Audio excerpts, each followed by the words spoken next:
Wired remote controller installation. Before you start wired remote controller installation, ensure that all necessary safety precautions have been implemented.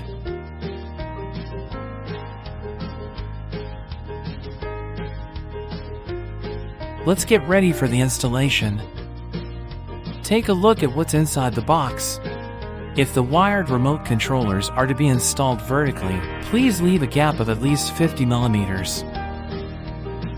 Let's review the duct zoning system and clarify the location of each unit in the system.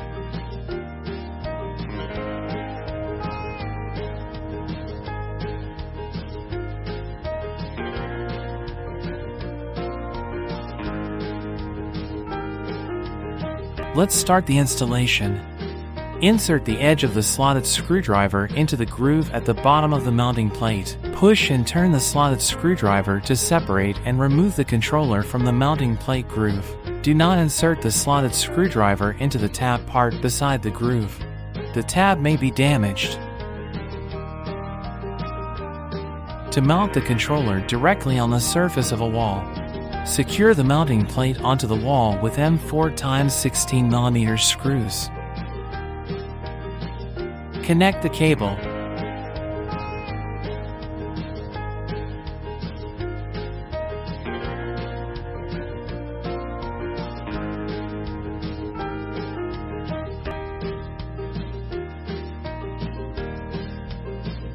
Attach the controller to the mounting plate.